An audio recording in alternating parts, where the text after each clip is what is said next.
नमस्कार दोस्तों, हमारे चैनल अध्ययन सूत्र पे आप सभी का स्वागत है। दोस्तों यूपीपीसीएस जो हमारा प्री है वो एग्ज़ाम अक्टूबर में, तो चलिए हम डेली शॉर्ट वीडियो डालते हैं। आज हम अपना एशियंट हिस्ट्री से वैदिक काल जो दूसरा टॉपिक है उसका पार्ट 1 डालते हैं। ठीक है दोस्तों, थोड़ा बड़ा है, लेंदी है तो शॉर्ट है, लेकिन इसके 2 पार्ट होंगे। आज हम पार्ट 1 की बात करते हैं, तो चलिए दोस्तों स्टार्ट करते हैं। वैदिक काल, ठीक है, इसका कॉन्सेप्ट है तो वैदिक काल 2 भागों में बांटा जाता है। ठीक है, पहला है ऋग्वैदिक काल।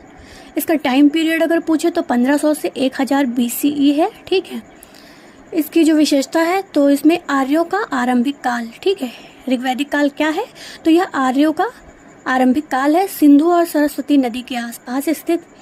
फिर इसका अगर पूछे मुख्य ग्रंथ तो ये ऋग्वेद ही है, प्राचीनतम वेद भी बोलते हैं। सेकंड है हमारा उत्तर वैदिक काल जो 1000 से 600 BC, ठीक है, ईस्वी है।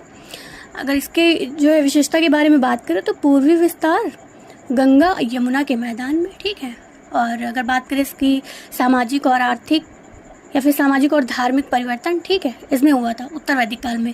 सामाजिक और धार्मिक परिवर्तन की बात करें तो ये उत्तर वैदिक काल में हुआ था। ठीक है दोस्तों, इतना हमारा हो गया। फिर नेक्स्ट हमारा इम्पॉर्टेंट पॉइंट्स है, ठीक है, कंपैरिजन टेबल ऋग्वैदिक काल में और उत्तर वैदिक काल में कंपैरिजन की जो एक टेबल होती है वो हम देख लेते हैं। तो विषय हमारा भौगोलिक क्षेत्र, तो ऋग्वैदिक काल में सप्त सिंधु और उत्तर वैदिक काल में गंगा यमुना का मैदान।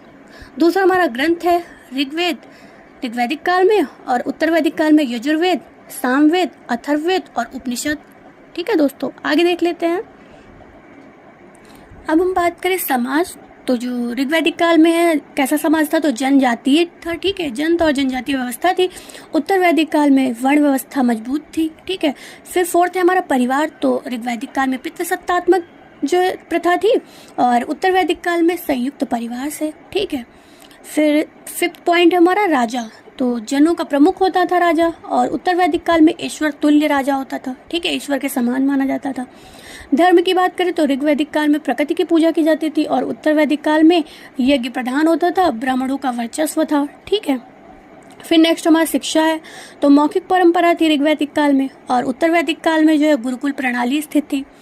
फिर बात करें महिलाओं की स्थिति, तो ऋग्वैदिक काल में महिलाएं जो स्वतंत्र सभा संस्था में भाग लेने वाली थी, ठीक है, वो भाग ले लेती थी, स्वतंत्र थी। लेकिन अगर बात करें उत्तर वैदिक काल में तो उनकी जो स्वतंत्रता थी वो सीमित थी। ठीक है, तो दोस्तों आगे के जो ये की पॉइंट्स हैं हम कल दूसरे पार्ट में देखेंगे, नहीं अभी काफ़ी लेंदी हो जाएगा शॉर्ट वीडियो। तो चलिए दोस्तों, अपनी तैयारी और बेहतर करते रहिए। Thank you, best of luck.